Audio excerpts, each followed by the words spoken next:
मैं डॉक्टर सुनीता कुलश्रेष्ठ, सह आचार्य, MSJ college Bharatpur, आज प्रथम वर्ष एवं MA प्रीवियस यानी प्रथम वर्ष में तो प्रथम प्रश्न पत्र है और MA प्रीवियस में द्वितीय प्रश्न पत्र है। उसमें जो हमारे कवि हैं गोस्वामी तुलसीदास, उनके काव्य सौंदर्य के बारे में आज आपको मैं बताऊंगी। कवि गोस्वामी तुलसीदास राममार्गी शाखा के प्रतिनिधि कवि हैं। उनके काव्य सौंदर्य को जानने से पहले उनका जीवन परिचय हमें जान लेना आवश्यक है। गोस्वामी तुलसीदास के जन्म का समय, स्थान तथा माता पिता के संबंध में अभी तक निश्चित रूप से कुछ भी नहीं कहा जा सका है। अधिकांश विद्वानों का मत है कि इनका जन्म संवत 1554 विक्रम में बांदा जिले के राजापुर नामक ग्राम में सरयू पारीण ब्राह्मण कुल में हुआ था। इनकी माता का नाम हुलसी तथा पिता का नाम आत्माराम दुबे था। अपनी माता के नाम के विषय में तुलसी ने स्वयं लिखा है, राम ही प्रिय पावनी तुलसी सी, तुलसीदास हित हिय हुलसी सी। कहा जाता है कि अभुक्त मूल में जन्म होने के कारण इनके माता पिता ने इन्हें जन्म से ही त्याग दिया था, क्योंकि ये कहा जाता है मूलों के जो बच्चे होते हैं वो माता पिता पर भारी होते हैं। इनका बाल्यकाल बड़े ही कष्ट में बीता था। ये स्वयं कहते हैं, जनक जननी तज्यो जन्म जन्मी, करम बिनु विधि सिरज्यो अब डेरे, माता पिता जंग जाए ज्यों, विधि हूँ न लिखी कछु भाल भलाई। सौभाग्य से इनकी भेंट बाबा नरहरिदास से हो गई, जिनके साथ में ये तीर्थ स्थानों में घूमते रहे और विद्या अध्ययन भी करते रहे। इन्हीं से इन्होंने राम कथा का अध्ययन भी किया। इसके बाद काशी गए। वहाँ पर शेष सनातन नामक विद्वान से वेद शास्त्र और दर्शन पुराणों का गंभीर अध्ययन किया। उसके बाद में यानी तत्पश्चात वे अपनी जन्मभूमि में लौट आए। इनका विवाह दीनबंधु पाठक की कन्या रत्नावली के साथ हुआ था। ये उसे अत्यंत प्यार करते थे। एक दिन इनकी अनुपस्थिति में वे अपने मायके चली गईं। ये उसके वियोग को सहन नहीं कर सके। वर्षा को, नदी को एक मुर्दे के द्वारा पार कर आधी रात के समय उनके अपने ससुराल पहुंच गए। इनके इस कार्य से क्षुब्ध होकर यानी रत्नावली प्रसन्न नहीं हुई, बल्कि वह नाराज हुई और रत्नावली इनसे कहती है कि लाज ना आवत आपको दौरे आयूं साथ, धिक धिक ऐसे प्रेम को का कहूँ मैं नाथ, अस्थि चर्म मम देहे तामे ऐसी प्रीति, तैसी जो श्री राम में होती न भवभीति।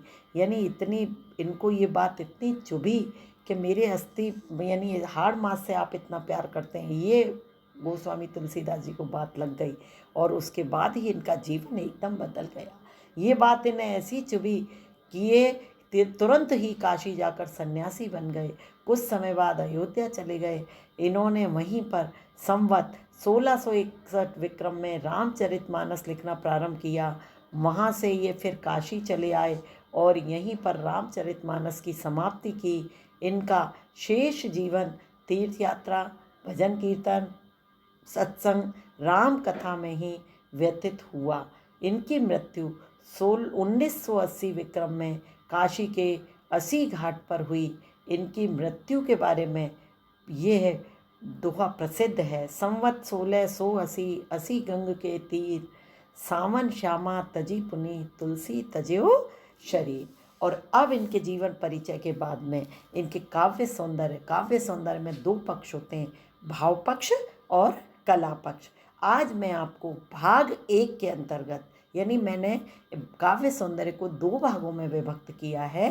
भाग 1 में भाव पक्ष है, भाग 2 में कला पक्षपन समझेंगे। तो भाग 1 के अंतर्गत भक्ति भावना यानी भाव पक्ष में सर्वप्रथम जो बिंदु हम देखेंगे भक्ति भावना। तुलसीदास राम के अनन्य भक्त हैं। ये भगवान के निर्गुण तथा सगुण दोनों रूपों को मानते हैं, पर भक्ति और उपासना के क्षेत्र में इन्हें सगुण रूप ही विशेष प्रिय है, क्योंकि निर्गुण भगवान ने तुलसी जैसे भक्तों की रक्षा के लिए ही तो सगुण रूप धारण किया है। जेई इमि गावई वेद बुध जाहि धरई मुनि ध्यान, सोई दशरथ सुत भगत हित कौशलपति भगवान। तुलसी की भक्ति सेवक सेव्य भाव की है। एक सेवक तो अपने स्वामी से मिलने के लिए मध्यस्थों की आवश्यकता पड़ती है।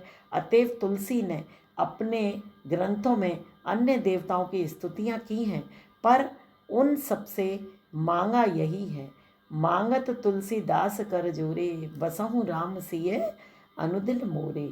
इस प्रकार भक्ति के साथ विनय और दीनता का स्वाभाविक योग होता है। अपने प्रभु के साथ तुलसीदास के ये गुण अपनी चरम सीमा पर पहुंच गए हैं। उनके साथ भावुकता भी है। कवि ने कहा है, मैं हरि पतित पावन सुने, मैं पतित तुम पतित पावन, दो बानक बने, ब्याद गज बनिक गज अजामिल, साखी निगमानी भने, और अधम अनेक तारे, जात कांप गने, जाने नाम अजानु लीने, नरक जमपुर मने, दास तुलसी शरण आयो, राखिए आपने। राम ही इनके सब कुछ हैं। ये संसार के सारे नातों को राम के ही माध्यम से मानते हैं। राम विमुख कितना ही प्यारा क्यों न हो, इनके लिए वो त्याज्य ही है। कवि ने देखिएगा कितना अच्छा तरीका, यानी उन्होंने जो वर्णन किया है राम के प्रिय होने का, उन्होंने कहा है, जाके प्रिय न राम वेदेही, तजहि ताई कोटि बैरी सम, यद्यपि परम सने, यानी उसको शत्रु की तरह त्याग देना चाहिए। नाते ने राम के मनियत, सुहृदय सुसेव्य जहाँ लो, अंजन कहाँ आँख जई फूटे, बहुतक कहाँ कहो लो। चातक प्रेम इनके लिए आदर्श प्रेम है। राम घनश्याम के लिए ही तो हैं। तुलसीदास चातक बने हैं और इन्हें उसी का ही भरोसा है। एक भरोसो एक बल, एक आस विश्वास, एक राम घनश्याम हित, चातक तुलसी दास, यानी स्वयं चातक बन गए हैं, क्योंकि चातक पक्षी जो है वो घन काले बादलों की ही प्रतीक्षा करता है। इनकी यह राम की भक्ति को विविध प्रकार के आडंबरों से दूर रखते हैं। उसके लिए विविध विधानों की कोई आवश्यकता नहीं है। उसके लिए तो केवल सीधा सच्चा हृदय और सीधा सच्चा व्यवहार चाहिए। उन्होंने कवि तुलसी ने बताया है, सूदे मन सूदे वचन, सूदी सब करतूत, तुलसी सूदी सकल विधि, रघुवर प्रेम प्रसूत। तुलसी की भक्ति का सबसे प्रधान विशेषता उसकी सर्वांग पूर्णता है। उसमें धर्म और ज्ञान का सुंदर समन्वय है। इसके कारण सब और वैष्णवों को द्वेषाग्नि को शांत करने में समर्थ हुए, और वह दक्षिण भारत की तरह उत्तर भारत में प्रचंड रूप धारण न कर सकी। भक्ति की चरम सीमा पर पहुंचकर भी तुलसी ने लोक संग्रह की भावना को कभी नहीं छोड़ा है। लोक संग्रह उनकी भक्ति का एक प्रधान अंग है। अगला बिंदु है वर्णन का क्षेत्र। तुलसीदास की रचना का विषय मर्यादा पुरुषोत्तम भगवान राम के लोक पावन चरित्र का वर्णन करना है। उन्होंने राम के संपूर्ण जीवन का चित्रण किया है। जीवन का कोई ऐसा व्यापार नहीं है जो तुलसीदास की पैनी दृष्टि से बच गया हो। मानव जीवन के विविध पहलुओं और मानव हृदय की कोमल, कठोर तथा स्वाभाविक भावनाओं का सफल चित्रण तुलसी की अपनी विशेषता रही है। इनके राम परम ब्रह्म होते हुए भी ग्रस्त हैं, अपने माता पिता के पुत्र हैं, भाइयों के भाई हैं, पत्नी के पति हैं और गुरु के शिष्य हैं। उनके भी कुछ मित्र हैं, कुछ शत्रु हैं, कुछ भक्त हैं। ये राजपुत्र और राजघराने की कुटिल नीति के शिकार हुए। उन्हें ऐसे समय जबकि सबका राज्याभिषेक होने जा रहा था, अकस्मात ही वन की तैयारी करनी पड़ी। और उनके साथ हैं केवल उनके छोटे भाई लक्ष्मण और उनकी पत्नी सीता। वन में भी उन पर अकथनीय आपत्तियां आईं। उनकी पत्नी हर ली गई और फलस्वरूप उन्हें युद्ध करना पड़ता है। विश्व विजय रावण से उन्होंने की। वे तरह तरह संघर्षों को सहन करते रहे और अंत में अग्नि से तपाए सोने की तरह खरे निकले। और तुलसी की लेखनी भी इन्हीं सब परिस्थितियों में उनके राम के समान ही सामर्थ्यशालिनी रही।